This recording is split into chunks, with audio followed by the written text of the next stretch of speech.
Assalamu alaikum. Welcome to my new another video. This is about tag questions. It is for SSC and ACC level students.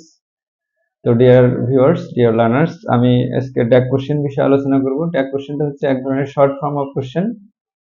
ইংলিশে সাধারণত question three types of question রয়েছে। একটা হচ্ছে WH question, yes no question, আর this is, আর একটা হচ্ছে tag question. তো ট্যাগ কোশ্চেনটা হচ্ছে বাংলায় যদি আমরা বলি যে বাংলায় কোনো একটা বিষয়কে আমরা অর্থাৎ শ্রোতার সম্মতি জানার জন্য, বোঝার জন্য আমরা একটা শর্ট ফর্ম অফ কোশ্চেন ব্যবহার করি। যেমন যদি বলি যে আকাশটা অনেক সুন্দর, এরপর আমরা বলে থাকি যে তাই না। অর্থাৎ শ্রোতা এখন বলবে যে আকাশটা সুন্দর কিনা, সে হ্যাঁ অথবা না বলবে। এই যে হ্যাঁ অথবা না যে শোনার জন্য যে আমরা ছোট্ট কোশ্চেনটা ব্যবহার করি, এটা হচ্ছে ট্যাগ কোশ্চেন। ইংরেজিতেও এরকম রয়েছে। তো আমরা এখন সে বিষয়ে শিখবো। ইংলিশে ট্যাগ কোশ্চেন সলভ করার জন্য আমাদেরকে যেটা জানতে হয় সেটা হচ্ছে যে সেন্টেন্সটা পরীক্ষায় থাকবে, এটা যদি পজিটিভ থাকে ট্যাগ কোশ্চেনটা নেগেটিভ হবে। অর্থাৎ আই এম এ স্টুডেন্ট, এই সেন্টেন্সটা হচ্ছে হ্যাঁ বোধক, তাহলে ট্যাগ কোশ্চেনটা হবে না বোধক। তো ট্যাগ কোশ্চেনে কি বসে, ট্যাগ কোশ্চেনের গঠনটা কি? ট্যাগ কোশ্চেনের গঠন হচ্ছে একটা অক্সিলারি ভার্ব বসে, অক্সিলারি ভার্ব এর সাথে এনটি, এরপরে হচ্ছে প্রোনাউন, এরপরে একটা প্রোনাউন বসে, প্রোনাউন। তাহলে ট্যাগ কোশ্চেনের ফরম্যাটটা হচ্ছে অক্সিলারি ভার্ব বসাতে হবে, এর সাথে নটের সংক্ষিপ্ত ফর্ম এন অ্যাপোস্ট্রফি টি প্লাস প্রোনাউন। এটা হচ্ছে ট্যাগ কোশ্চেনের গঠন। তাহলে আমরা যদি ট্যাগ কোশ্চেন, কোন ধরনের ট্যাগ কোশ্চেন পরীক্ষায় আসে?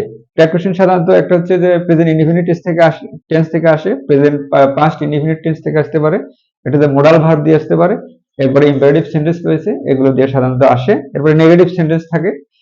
আমরা সলভ করি। ট্যাগ কোশ্চেন সলভ করার আগে আমাদের অক্সিলারি ভার্বের কিছু শর্ট ফর্ম রয়েছে, এটা আমরা একটু দেখবো যে অক্সিলারি ভার্বের সাথে নট যোগ হলে অ্যাম যোগ নট, এটা কি হবে? অ্যাম যোগ নট যদি যোগ করতে হয় তাহলে আর্নড হবে, আর্নড।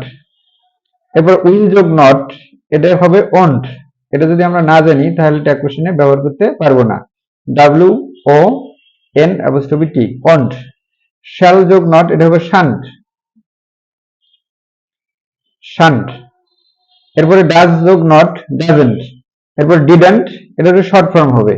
এই তিনটা একটু ব্যতিক্রম, আর বাকি সব অক্সিলারি ভার্ব যেগুলো রয়েছে এগুলো সিম্পলি হবে। অক্সিলারি ভার্বের সাথে ডাজ, ডাজ এনটি যোগ করলেই শর্ট ফর্মটা হয়ে যাবে। আর কিছু নেগেটিভ শব্দ আমি লিখেছি, scarcely, scarcely, scarcely, seldom, rarely, barely, few, little. এগুলো সবগুলো হচ্ছে নেগেটিভ শব্দ। এগুলো যদি ট্যাগ কোশ্চেনে আমরা পাই তাহলে এই নেগেটিভ শব্দ যদি থাকে সেন্টেন্সে, ট্যাগ কোশ্চেনটা পজিটিভ হবে, আমরা মনে রাখবো। তো let's begin. I M a student, তাহলে সেন্টেন্সটা পজিটিভ, ট্যাগ কোশ্চেন হবে নেগেটিভ। তাহলে নেগেটিভ হলে এম এর সাথে নট যোগ করতে হবে, তাহলে এম এর সাথে নট যোগ করতে কি হবে? আর্নড হবে। তাহলে আমরা এখানে আর্নড বসাবো, কারণ প্রোনাউনটা কি আছে? আই।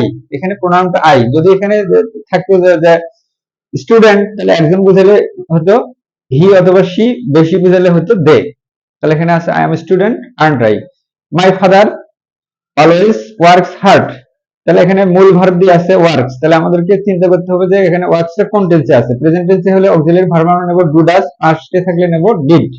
তাহলে ওয়ার্কস এস যোগ করা আছে, তাহলে এখানে আছে প্রেজেন্ট টেন্সে আছে। ওয়ার্কস যেহেতু আছে তার মানে সাবজেক্টটা সিঙ্গুলার। মাই ফাদার একজন, তাহলে ওয়ার্কস এর কারণে আমরা ডাজ নেব, ডাজ এর সাথে নট যোগ করলে ডাজেন্ট, অ্যাপোস্ট্রফি ডাজেন্ট। তাহলে মাই ফাদারের জন্য নেব হি। যদি থাকতো মাই মাদার তাহলে নিতাম শি। যদি সাবজেক্টটা বেশি হতো তাহলে আমরা নিতাম দে।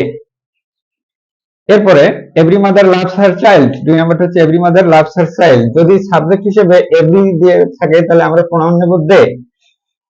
এভরি মাদার, এভরি ফাদার, এরপরে হচ্ছে every students, anybody, somebody, nobody. এরকম প্রোনাউন গুলো যদি থাকে তাহলে আমাদের প্রোনাউন সাবজেক্ট হিসেবে থাকলে প্রোনাউন নেব দে। তাহলে every mother loves her child, এখানে লাভসটা প্রেজেন্ট টেন্সে রয়েছে, তাহলে ডু অথবা ডাজ নিতে হবে। তাহলে আমরা প্রোনাউন যেহেতু নেব দে, তাহলে দের সাথে ডাজ হবে না, দের সাথে হবে ডু।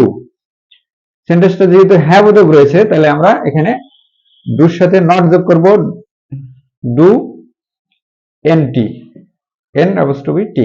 ডোন্ট দে, শেষে অবশ্যই কি দিতে হবে?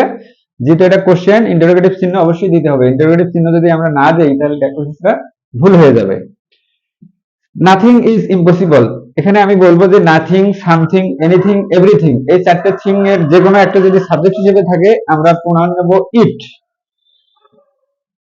আইটি, ইট।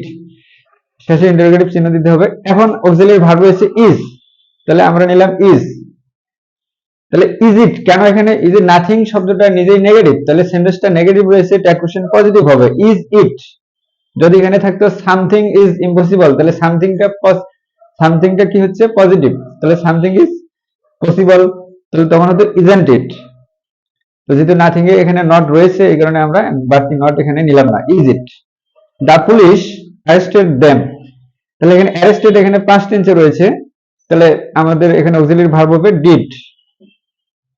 এবার আমরা প্রোনাউন কি নেব, এরপরে যেহেতু সেন্টেন্সটা হ্যাভ বোধক, তাহলে আমাদের নট নিতে হবে, তাহলে নটের সংযুক্ত ফর্ম এনটি নিলাম। এবার আমরা প্রোনাউনটা কি নেব, দা পুলিশ এখানে পুলিশ জাতিকে বোঝাচ্ছে, একজনকে না, বহুজন পুলিশ রয়েছে। দা পুলিশ অ্যারেস্টেড দেম মানে এখানে পুলিশ একজন না, বহুবচন, তাহলে কি হবে দে।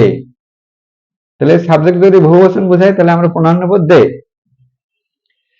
আ বার্কিং ডগ এখানে একটা কুকুরকে বোঝাচ্ছে, তাহলে একটা কুকুরকে বোঝালে আমরা প্রোনাউন নেব ইট। এরপর আমরা দেখবো ভার্ব কি, এখানে বার্কিং ডগ সেলডম, সেলডম শব্দটা আমি আগে বলেছি যে নেগেটিভ শব্দ, তাহলে আমাদের এখানে ট্যাগ কোশ্চেনটা পজিটিভ হবে। তাহলে সেলডম বাইটস, এখানে বাইটস এর সাথে এস আছে, তাহলে এটা প্রেজেন্ট ইনডিফিনিট টেন্সে আছে। আমরা যেহেতু প্রোনাউন এখানে ইট, তাহলে আমরা ইটের সাথে তো ডু হবে না, ডাজ হবে। তাহলে যত থার্ড পারসন সিঙ্গুলার নাম্বার রয়েছে এগুলোর সাথে ডু বা ডাজ হয়। তাহলে এখানে যেহেতু ইট আছে, হি শি ইট, এই তিনটার সাথে ডাজ হয়, হি শি ইট। এই তিনটা প্রোনাউনের সাথে সবসময় কি হয়, ডু ডাজের হয় ডাজ, এরপরে অ্যাম ইজ এর হয় ইজ, হ্যাভ এর হয় হ্যাজ। এটা যদি আমরা মনে রাখতে পারি, তাহলে আমাদের ইংলিশ গ্রামাটিক্যাল অনেক কিছু আমরা সঠিকভাবে সলভ করতে পারবো। তাহলে হি শি ইট এগুলো হচ্ছে থার্ড পারসন সিঙ্গুলার নাম্বার, এগুলোর সাথে সবসময় কি হয়, ডু ডাজের ডাজ হয়, অ্যাম ইজ আর এর ইজ হয়,